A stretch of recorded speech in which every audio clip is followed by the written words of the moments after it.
Hi friends, we have started with chapter number 9 in which first portion we have started with reflection of the waves. Reflection लिया था हमने, reflection का फिर हम study किया part 1 में, फिर चले पार्ट 2 में we went on for refraction. Refraction के दो पार्ट हमने कर लिए, एक तो refraction by plane surface, दूसरा refraction by prism. अब चलते हैं refraction from chord surfaces. Okay, chord surface से refraction के बारे में देखते हैं.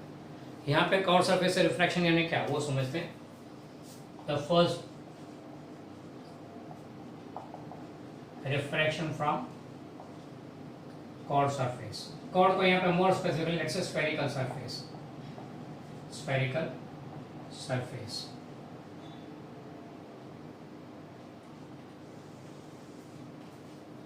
Suppose एक chord surface है, ये उसका एक्सिस हो गया सरफेस का. यहाँ पे medium 1 on one side, let's having refractive index theta 1. यहाँ पे medium 2 on the other side having refractive index suppose theta 2. ये पोल ऑफ द पोल या वर्टेक्स हो गया कॉर्ड सरफेस का. यहाँ पे सपोज ऑब्जेक्ट है, तो ऑब्जेक्ट से निकलने वाली रे यूं आएगी इंसिडेंट रे. अब ये कॉर्ड सरफेस है, इसका कर्वेचर का सेंटर सपोज यहाँ पे सी बोल देते हैं, इसके सेंटर को C is the centre of curvature. तो ये point of incidence Q on the surface, O से निकला हुआ रे Q पे आया. To draw the perpendicular to the surface at point Q and pass to center. The normal to the curved surface at spherical surface at point Q will be passing to center. तो ये normal हो गया, तो ये angle of incidence हो गया. Refract होके रे को जाना था सीधा, पर हमने यहाँ पे लिया medium 1 is rare, medium 2 is denser. तो फिर ये रे कैसे जाएगा towards the normal, will bend towards the normal like this and चलेगा सीधा यूं towards the normal, will go like this. Okay, bending towards the normal. ये एंगल ऑफ रिफ्रैक्शन हो गया R. Angle of refraction let's say R हो गया. अच्छा, दूसरे रे यहाँ से सीधी चली, normal incident on the surface will pass without bending and दोनों यहाँ मिलेंगे, तो ये आ गया इमेज का पोजीशन. तो this how we get the image in case of curved surface. Method तो वही है, दो रे जहाँ इंटरसेक्ट होते हैं वो इमेज वाला पोजीशन आ गया. Now incident ray is moving from left to right जा रहे इन द फिगर. तो ये direction from left to right is positive and distance measure in the opposite direction भी नेगेटिव. अब पोल से डिस्टेंस मेजर करते हैं ऑब्जेक्ट का, ये ऑब्जेक्ट डिस्टेंस यू नेगेटिव आएगा. पोल से डिस्टेंस मेजर करते हैं इमेज का, टुवर्ड्स द पॉजिटिव साइड है इसलिए v पॉजिटिव आएगा. सेंटर ऑफ कर्वेचर का डिस्टेंस मेजर करते हैं, तो ये रेडियस ऑफ कर्वेचर आ गया, वो भी पॉजिटिव साइड पे, तो r will be positive in this case. Okay, अब हमें क्या करना है, u v एंड r के बीच का रिलेशन लाना है. We have to obtain relation between u v and r. बराबर है. तो उसके लिए क्या करते हैं, चलो सपोज इसको अल्फा बोल देते हैं, इस एंगल को बीटा बोल देते हैं एंड ये एंगल को गैमा बोल देते हैं. अल्फा बीटा गैमा 3 नाम दे दिए. ओके, यहां से परपेंडिकुलर ड्रॉप करते हैं. Let's draw perpendicular from Q on the axis and that foot perpendicular से M. Okay, now as alpha beta and gamma are small, alpha beta and gamma small है, इसलिए alpha will be approximately equal to tan alpha. Alpha will be approximately equal to tan alpha and that's equal to tan alpha क्या आएगा, opposite side QM upon MO, QM upon MO. बराबर है. फिर similarly beta will be approximately equal to tangent of beta and tangent of beta will be QM upon MC, QM upon MC. and gamma के लिए, तो gamma will be approximately equal to tangent of gamma and that will be QM upon MI from the figure. Let's say set of equation 1. Set of equation 1 मिला आपको. फिर चलते second part. For triangle QCO,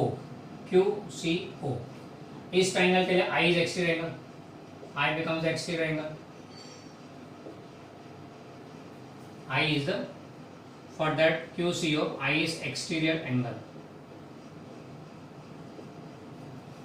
So therefore we can write I is equal to sum of two remote interior alpha plus beta. Let's say equation number 2।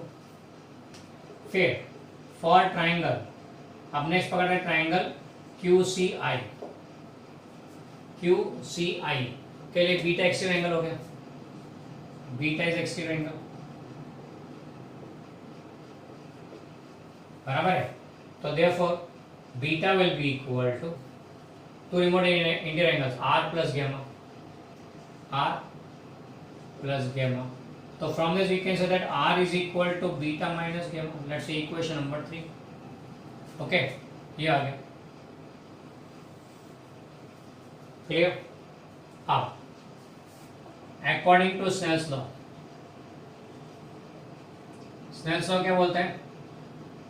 N1 sin R I पहले medium में angle I है is equal to N2 sin R, दूसरे medium में reflective index N2 है। Now, for small values of I and R, for small I and R, sin I is approximately equal to I, and sin R is approximately equal to R. So therefore equation क्या बनेगा? N1 I is equal to N2 R. Now using 2 and 3 in this one, so what we get is N1 into I is alpha plus beta is equal to N2 into R is beta minus alpha, beta minus gamma, sorry. That is using equation 2 and 3. Okay. Let's open the bracket here. So what we get is N1 alpha plus N2 beta, sorry, N1 beta is equal to N2 beta minus N2 gamma. Gamma को इधर लेते हैं, N1 को ये beta को उठा के उधर भेज देते हैं।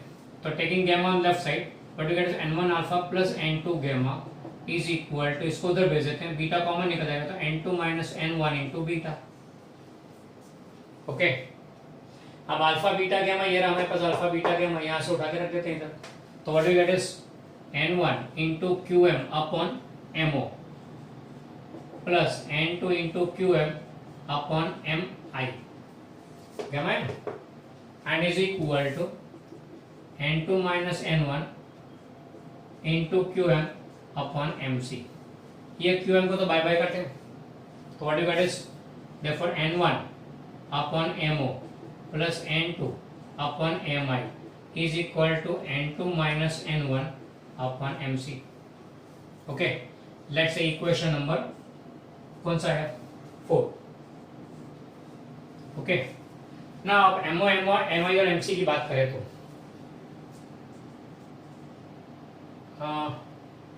As small aperture of the surface, small aperture छोटा है इसलिए क्या बोलेंगे? As small aperture M coincides with P, aperture छोटा होगा इसलिए M और P दोनों सेम पॉइंट पे मिलेंगे, they will be very near to each other, coincides with P, बराबर है।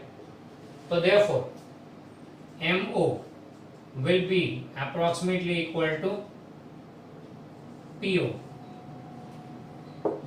and that will be equal to minus U.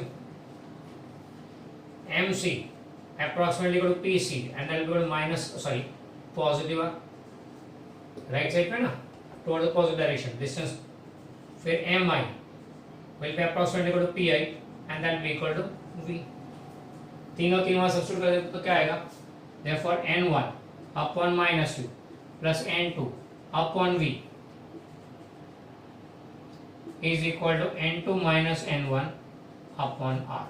ये आ गया relation in U, V and R in case of chord surface. This is a relation in U, V and R in case of chord surface. इसे इतने steps में याद रखें अलग अलग। पहले अल्फा बीटा गैमा ले लिया, बुक में इधर एंगल के नाम दिए हुए हैं, rather than that alpha beta gamma will be more easier for you as far as I understand। फिर बाद में दो एक्सटीरियर एंगल देके रिलेशन बना दिया, बराबर है, एंड फिर स्नेल्स लॉ ले लिया। स्नेल्स लॉ में आई एन आर को जो सब्जेक्ट का फॉर्मूला किया था उसको यहाँ सब्स्टिट्यूट कर दो एंड सिंप्लीफाई करते हो, you get N1 upon minus u, N1 medium one में ऑब्जेक्ट है, N1 upon minus u, N2 medium में इमेज है तो N2 अपॉन V इज और N2 minus N1 upon R। ये रिलेशन आ गया U एंड R का in case of curved surface. Okay, clear about this? ये कॉन्वेक्स है इसके लिए कॉनकेव लिया होता अकॉर्डिंगली आएगा, accordingly to come in case of concave surface. अगर आपको इच्छा है तो you can go into it, बाकी it's fine up till this one as far as our board is concern.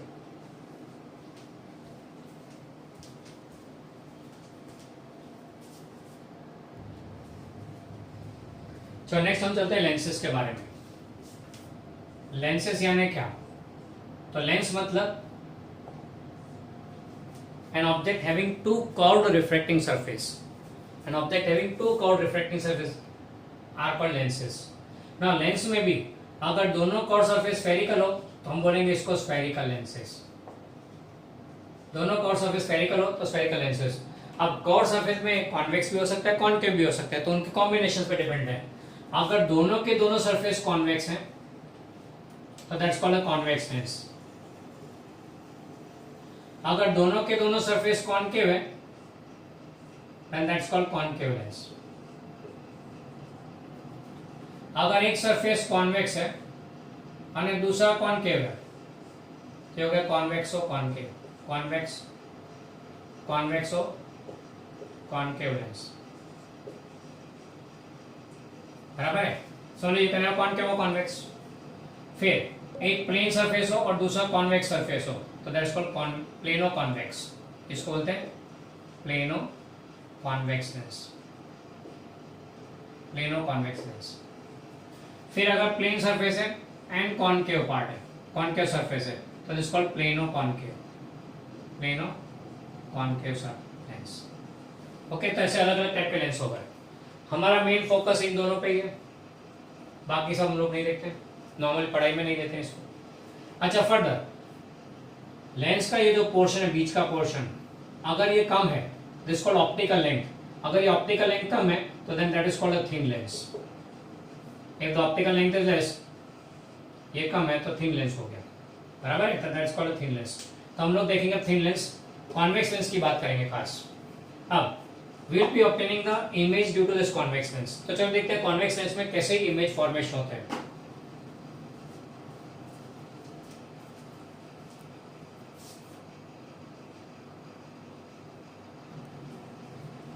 Now next we see is image formation in case of convex lens. तो suppose there is a convex lens, ये access हो गया, ये surface 1 हो गया, curve surface 1, ये curve surface 2, यानी convex lens के दो surfaces, curve surface 1, curve surface 2। हम लोग कैसे देखते हैं कि ये रहा ऑब्जेक्ट, यहाँ से लाइट रे इंसिडेंट रे यूं पास होता है एंड फिर दूसरी तरफ यहाँ पे इमेज बनाया उसने। That's how we normally see the image formation using lens. पर अब जैसे हम as we are coming to standard, let's go into little bit more details. दोनों कर्व सरफेस को अलग अलग देखते हैं, considering both the surface separately. पहला सरफेस, फर्स्ट वन, यहाँ पे ऑब्जेक्ट है, इसके कारण ये ऑब्जेक्ट से इंसिडेंट रह गई एंड इमेज यहाँ पे फॉर्म हुआ, लेट्स से आई डैश बोल देते हैं।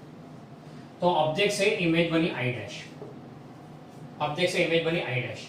Now that image I dash becomes the object for the second surface. ये इमेज सेकंड सरफेस के लिए ऑब्जेक्ट बनी and forms the final image. Fine. So this image of the first one becomes object for the second surface and forms the final image.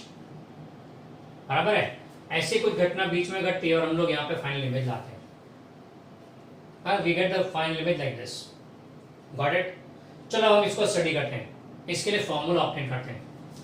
Suppose करते हैं medium 1 left side पे, medium 2 is a lens and medium 3 is this third portion where image is form. यानी यहाँ पे पहले part में medium 1 and medium 2, फिर ये मीडियम 2 एंड मीडियम 3। ओके, हमारे पास फॉर्मूला क्या था कर्व सरफेस का, याद करें तो n1 upon minus u plus n2 upon v is equal to n2 minus n1 upon r, बराबर है। पहले सरफेस के लिए देखते हैं तो ऑब्जेक्ट कहाँ पे, मीडियम 1 में, तो n1 upon minus u plus n2 upon image I dash है ना, ये डिस्टेंस हमने यू बोला है तो ये डिस्टेंस को हम लोग v डैश बोलते थे फिलहाल, इंटरमीडिएट इमेज v डैश आ गया, is equal to n2 minus n1 upon r1, इसका radius of curvature, centre of curvature यहाँ पे, रेडियस ऑफ कर्वेचर r1। तो फिगर में बताऊं तो फर्स्ट सरफेस का सेंटर ऑफ कर्वेचर यहाँ पे है एंड ये C1 बोल देते हैं एंड ये डिस्टेंस R1 हो गया, ये डिस्टेंस U हो गया। ओके, फिर सेकंड सरफेस के लिए, सेकंड सरफेस के लिए ऑब्जेक्ट कौन है, the image of the first one जिसका डिस्टेंस V डैश है, तो उसके लिए मीडियम 2 में ना ये इमेज, ये ऑब्जेक्ट सेकंड सरफेस का ऑब्जेक्ट, फर्स्ट की image is object for the second one, याद रखो फर्स्ट की image is object for the second one, उसका distance minus V dash, formula maintain किया, प्लस इमेज कहां पे, थर्ड मीडियम में, तो n3 upon V, n3 upon V is equal to n3 minus n2 upon R2। ये क्या है, इसका सेंटर ऑफ कर्वेचर यहाँ कहीं है, C2 बोल देंगे एंड ये डिस्टेंस R2 हो गया, ये ऑब्जेक्ट डिस्टेंस U हो गया एंड ये इमेज डिस्टेंस V हो गया। तो इसको यहाँ फिगर में देखे तो second of centre of curvature C2, उसका रेडियस ऑफ कर्वेचर R2 इस तरफ, एक लेफ्ट साइड पे तो दूसरा राइट साइड पे ऐसा, एंड ये हो गए फाइनल इमेज V। ये दो फॉर्मूला मिला हमें। ओके, अब ये दोनों फॉर्मूला को ऐड कर देते हैं, इन दोनों फॉर्मूला को ऐड कर देते हैं। Let's say equation 1 equation 2 let's add them, तो what you get is n1 upon minus u plus this, ये तो उड़ गया, ये पॉजिटिव ये नेगेटिव उड़ गया, तो what you get is plus n3 upon v is equal to n2 minus n1, n2 minus n1 upon r1 plus n3 minus n2 upon r2। ये आया रिलेशन, ये रिलेशन है। 1 2 3 तीनों अलग अलग मीडियम लिए हमने, अभी पहले इनिशियली ऐसा किया, ये हमारा मास्टर फॉर्मूला था जो हमने यूज किया था। अब इसमें as medium 1 and 3 are same, ये दोनों मीडियम सेम है, तो फिर n1 इक्वल टू n3 लेते हैं, तो इक्वेशन क्या बनेगा, n1 upon minus u plus n1 upon v is equal to n2 minus n1 upon r1 plus n1 minus n2 upon r2। अब यहाँ पे n1 कॉमन निकल रहा है, बचा 1 upon minus u plus 1 upon v is equal to यहाँ पे n2 minus n1 common निकल रहा है, बचा क्या 1 upon r1 minus 1 upon, minus क्यों आया, उल्टा है ना, तो फिर 1 upon minus u plus 1 upon v is equal to n2 minus n1 upon n1 into 1 upon r1 minus 1 upon r2। ये फॉर्मूला मिला हमको, बराबर है, क्लियर। अब when object at infinity, object infinity पे हो, that is u equal to infinity, image at focus, image at f, therefore v is equal to f। तो ये 1 अपॉन इंफिनिटी 0 हो गया, तो 1 upon f is equal to n2 minus n1 upon n1 into 1 upon r1 minus 1 upon r2। ये हो गया focal length का formula in case of first medium, second medium, first medium, दोनों मीडियम बाहर same है लेंस का। अब यह फोकल लेंथ मिलेगा, focal length of lens is given by this way n2 minus n1, n1 is the medium of the refractive index of surrounding medium, n2 is refractive index of the medium of the glass, sorry lens, lens के medium का refractive index, surrounding का refractive index, r1 r2 are the two radii of curvature, बराबर है। अच्छा, अब इसमें भी अगर सराउंडिंग एयर होवे तो यानी n1 इक्वल टू 1 हो गया, if lens in air, if lens in air, अगर लेंस एयर में होता तो फॉर्मूला क्या आता, 1 अपॉन एयर के लिए refractive index n1 is equal to 1 हो गया, तो फॉर्मूला क्या बनेगा n minus 1 into 1 upon r1 minus 1 upon r2।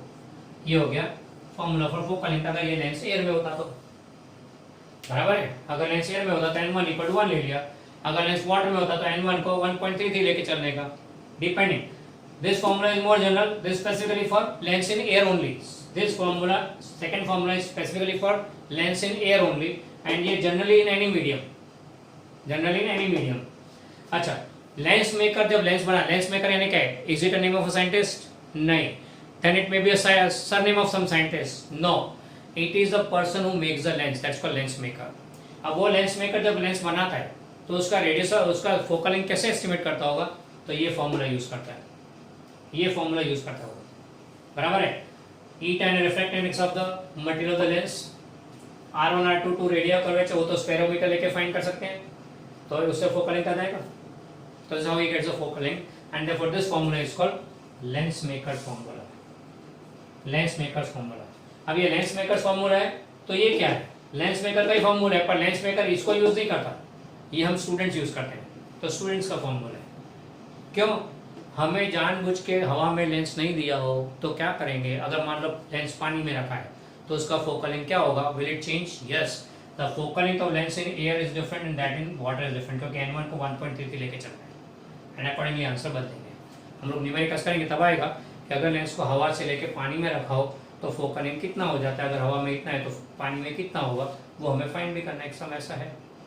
तो डिफरेंट मीडियम के लिए ये this is more general formula, this specifically for lens in air only. Further हाँ, ये हो गया 1/f इक्वल टू माइनस. अच्छा, फर्दर हमने क्या किया? इन दोनों को कंपेयर करते हो, ये दो इक्वेशंस, जनरल फॉर्मूला और इक्वेशन को कंपेयर करें तो राइट साइड सेम है, लेफ्ट साइड भी सेम हो जाएगा. तो what you get is 1/f is equal to 1/-u plus 1/v. या फिर इसको चलो यू नहीं लिखते, यू लिख देते हैं. Left side is 1/-u plus 1/v equal to 1/f. ये मिरर फॉर्मूला जैसे हो गया लेंस का फॉर्मूला, मिरर फॉर्मूला जैसा हो गया लेंस का फॉर्मूला. ये u n f का रिलेशन आ गया, न्यूमेरिकल्स करने के लिए काम आता है. हाँ, मिरर फॉर्मूला में इसमें फर्क क्या था? Mirror formula 1/u plus 1/v equal to 1/f. तीनों पॉजिटिव थे. क्यों? क्योंकि तीनों के तीनों एक ही साइड पर थे, तो all the three were negative, तो ये रिलेशन ही आता था. दोनों के रिलेशन को खास ध्यान से देख लो, व्हाट इज द डिफरेंस. तो मिरर के केस में तीनों पॉजिटिव, लेंस के केस में u negative, v and f positive लिख रहे हैं. फॉर्मूला ही ऐसा है. Why so? क्योंकि मिरर के केस में मिरर यहाँ पे ऑब्जेक्ट भी यहाँ, इमेज भी यहाँ और फोकल पॉइंट भी यहाँ, तो तीनों f, u और v तीनों सेम डायरेक्ट साइड पे थे, तो तीनों सेम, पॉजिटिव तो पॉजिटिव, तीनों नेगेटिव तो नेगेटिव. इसमें object is on one side, image on the other side है, तो object one side negative, image on the other side positive and focal length also on the other side. Clear? तो ये situation है. Got it? तो sign convention में यहाँ पे पता लगता है, इसलिए उसी हिसाब से हम लोग यहाँ पे फॉर्मूला में इतना फर्क आता है. तो जब फॉर्मूला यूज करें लेंस का तो -u आएगा, मिरर के लिए यूज करेंगे तो +u आएगा. Further when you are using lens में का फॉर्मूला, याद रखें लेंस में का फॉर्मूला में R1 R2 दोनों इन्वॉल्व है. R1 is on this side positive, ये पॉजिटिव इंसिडेंट रे किस तरह जा रहा है, यू जा रहा है, तो ये डायरेक्शन पॉजिटिव हो गया, नेगेटिव हो गया. तो R1 is positive, R2 is negative. अगर वैल्यू ले रहे हो तो R1 को पॉजिटिव लेने का, R2 को नेगेटिव लेने का. याद रखना ये खास, वैल्यूज ले रहे हो तो R1 को पॉजिटिव, R2 को नेगेटिव लेना है न्यूमेरिकल में, ये खास ध्यान रखना. ये हो गया रिगार्डिंग लेंस का. फोकल लेंथ का फॉर्मूला आ गया, उसका यूवी एफ रिलेशन आ गया, लेंस मेकर फॉर्मूला आ गया. Okay, just go through this. कहीं तकलीफ पड़े तो गिव मी अ कॉल.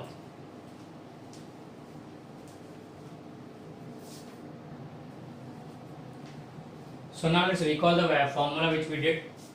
एक तो कॉर्ड रिफ्रैक्टिंग सरफेस के लिए n1/-u plus n2/v is equal to n2-n1/r. फिर लेंस के लिए हमने फॉर्मूला, तो what we got is 1/-u plus 1/v is equal to n2-n1/n1 into 1/r1-1/r2. ये एक फॉर्मूला है लेंस के लिए. दूसरा फॉर्मूला इसी को 1/f भी लिखते थे, तो ये relation between u v and f भी आ गया. एंड इसको for air n-1 into 1/r1-1/r2. ये लेंस मेकर फॉर्मूला हो गया. ओके, ये हमने ऑप्टेन किया लेंस के लिए. खास याद रखें, कॉन्वेक्स लेंस है, कॉन्वेक्स लेंस के लिए फोकल लेंथ पॉजिटिव लेना है एंड कॉन्केव लेंस के लिए फोकल लेंथ नेगेटिव आएगा. लेंस हो या मिरर, कॉन्वेक्स के लिए फोकल लेंथ पॉजिटिव और कॉन्केव के लिए फोकल लेंथ नेगेटिव. लेंस हो या mirror, it remains the same. R1 R2 का positive negative depends on the figure. R1 usually positive लेते हैं, R2 को यूजुअली नेगेटिव लेते हैं अगर वैल्यू दिया हो तो. बराबर. U negative, V positive if real image on the other side, virtual image on the this same side, तो F नेगेटिव, V नेगेटिव लेना है. वो तो सेम वही जो मिरर में था वही साइन कन्वेंशन है. अच्छा, मैग्निफिकेशन का फॉर्मूला है यहाँ पे. एक और बात याद रखें, R is equal to 2F does not hold true for lens. Lens के लिए focal length is half of radius of curvature. It's not acceptable. It may be one of the case but not always.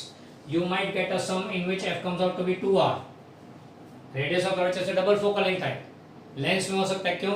क्योंकि यहाँ पे medium अलग अलग है. यहाँ पे media are different both the side and therefore this relation might not be true. इसलिए इसको तो लेना ही नहीं. फोकल लेंथ को रेडियस ऑफ कर्वेचर का आधा इधर नहीं. मिरर में इट्स फाइन, स्फेरिकल मिरर्स में फाइन, लेंस में नॉट एट ऑल. ये याद रखना खास. फिर मैग्निफिकेशन का formula that's HI upon HO. अरे ये तो मैग्निफिकेशन का डेफिनेशन था. फॉर्मूला V अपॉन U, क्योंकि ऑब्जेक्ट एक तरफ इमेज दूसरी तरफ है, तो ये माइनस साइन था वो चला गया यहाँ पे. मिरर के केस में माइनस V अपॉन U था, लेंस के केस में V अपॉन U लेना है, माइनस V अपॉन U नहीं. Clear about this? तो दो डिफरेंस देखे हमने. मिरर में 1 upon U plus 1 upon V equal 1 by F लेते थे. यहाँ पे minus U minus plus V and F लेते हैं, यानी लेंस में ये माइनस आ जाता है. Further magnification in case of mirror was minus V upon U, यहाँ पे it is plus V upon U. इतना फर्क है मिरर से फॉर्मूला में, तो याद रखने में आपको इजी पड़ेगा. फिर एक और चीज डिफाइन करते हैं, power of lens. Power of lens यानी क्या? तो लेंस कितना कन्वर्जिंग कर सकते हैं. अब देखो यहाँ पे कॉन्वेक्स लेंस है, तो जब पैरेलल रेज आएगी, a beam of rays parallel to principal axis will be focused on the other end. तो ये कन्वर्जिंग लेंस हो गया. कॉन्केव लेंस के बारे में कैसे है कि पैरेलल रेज आए तो they will move away. Diverging lens है, appear to get focus here, तो फोकल पॉइंट उसका उल्टी साइड आता है, नेगेटिव आता है. बराबर है. इसको डाइवर्जिंग लेंस बोलेंगे, इसको कन्वर्ज करे, converging lens, diverging lens, diverge करे इसलिए. ओके. अब पावर ऑफ लेंस है क्या? तो ये फोकल लेंथ है. अगर फोकल लेंथ की वैल्यू कम हुए, फोकल लेंथ की वैल्यू कम होगा तब कर्वेचर मोटा होगा. फोकल लेंथ की वैल्यू कम हुए, if focal length is less than what will happen? You will find like this, सारी रेस इमीडिएटली फोकस हो गई. एंड अगर फोकल लेंथ ज्यादा है यानी लेंस पतला है, तो दूर जाके फोकसिंग होगा. यानी बोलेंगे इसमें इमीडिएट फोकस ज्यादा पावरफुल है, देर से फोकस है, वीक है. तो पावर फोकल लेंथ की वैल्यू से, फोकल लेंथ कम तो पावर ज्यादा, फोकल लेंथ ज्यादा तो पावर कम, इनवर्स. इसलिए power of lens is given as P equal to 1 by F. Inverse of focal length is called power. बराबर. Inverse of focal length is called power. इसका unit क्या आएगा? तो unit will be metre inverse, जो हम लोग यहाँ पे नॉर्मली यूज करते हैं डायोप्टर का टर्म है, डायोप्टर बोलते हैं इसको. And it denoted by capital D. Dimensional equation तो we can say M0L - 1 T0. तो focal length is second dioptre, metre inverse है जो बेसिकली भाई फोकल लेंथ का पावर ऑफ लेंस का फॉर्मूला हो गया. क्लियर. अब अगर मान लो एक लेंस दूसरा लेंस कंबाइन है, it's combination of two lens, lens 1 and lens 2, दोनों का कॉम्बिनेशन है, तो क्या होगा? यहाँ पे ऑब्जेक्ट सामने रखा है, फर्स्ट से इमेज बनेगी, फर्स्ट लेंस के कारण ऑब्जेक्ट की जो इमेज बनेगी I dash will become object for the second lens. First lens का image will be object for second and final image बनाएगा. फर्स्ट का image will be object for second, second का image will be the final image. अगर मान लो 3 lens है तो इसको double dash बोल दो. ये 3 लेंस है मान लो. अरे जरूरी है कॉन्वेक्स हो? अरे नहीं, कॉन्केव भी ले सकते ना, कोई भी ले सकते. तो यहाँ पे आ जाएगा फाइनल आई. यहाँ पे फर्स्ट का इमेज सेकंड के लिए ऑब्जेक्ट बनेगा, सेकंड का इमेज थर्ड के लिए ऑब्जेक्ट बनेगा. That's how it works. तो अगर कॉम्बिनेशन तो गो बाय दैट वे. एंड घूम फिर के जो फाइनल इमेज बनेगा ये हो गया. ओके. घूम फिर के जो फाइनल इमेज बनेगा वो. तो for this combination of lens, formula for effective focal length क्या होता है? Effective focal length of the combination is 1 upon F is 1 upon F1 plus 1 upon F2 and so on, जितने भी हो ऐड कर दो. पैरेलल कनेक्शन वाला formula जैसा हो गया 1/f is 1/f1 plus 1/f2 convex है तो f को पॉजिटिव ले कॉनकेव है तो नेगेटिव ले लो as per the case okay further we know that 1/f is power तो रिजल्टेंट पावर क्या होगा power 1 plus power 2 plus 1 convex है तो फोकल लेंथ पॉजिटिव तो पावर भी पॉजिटिव कॉनकेव है तो फोकल लेंथ नेगेटिव तो पावर भी नेगेटिव क्लियर तो जो भी अकॉर्डिंगली करते जाओ अन्य कॉम्बिनेशन में मैग्निफिकेशन क्या आएगा m will be equal to m1 into m2 into so on यानी पावर में एडिशन मैग्निफिकेशन में मल्टीप्लिकेशन ओके ये याद रखने का कॉम्बिनेशंस के लिए यहाँ पे कॉम्बिनेशन लिया अपने बराबर है अब मान लो एक केस ऐसा है ये हम लोग अपने बुक के बाहर जा रहे हैं एक्स्ट्रा एक केस ऐसा है कि लेंस एक लेंस दूसरा दोनों के बीच में गैप है डी कॉम्बिनेशन में दोनों एक दूसरे को टच नहीं कर रहे हैं कॉम्बिनेशन पर टच नहीं कर रहे हैं तो in this case the effective focal length 1/f will be equal to 1/f1 plus 1/f2 तो है ये तो है अगर combination such that there is a gap between the two lenses तो ये तो है साथ में एक एक्स्ट्रा टर्म आएगा -d/f1f2 -d/f1f2 बराबर है 1/f is equal to 1/f1 plus 1/f2 minus d/f1f2 खास ध्यान रखें अपनी टेक्स्ट बुक में नहीं है ना ही इसका कोई सम हमारी बुक में भी होगा हाँ अगर मान लो ये कोई एंट्रेंस एग्जाम में आया तो you can easily do it उसके लिए देखो मैं फॉर्मूला बराबर है पावर के टर्म्स में लिखना हो तो इसको लिखेंगे P equal to P1 plus P2 minus D into P1 P2 where D is the distance in the two lenses okay तो ये हो गया रिफ्रैक्शन के बारे में almost complete reflection from curved surfaces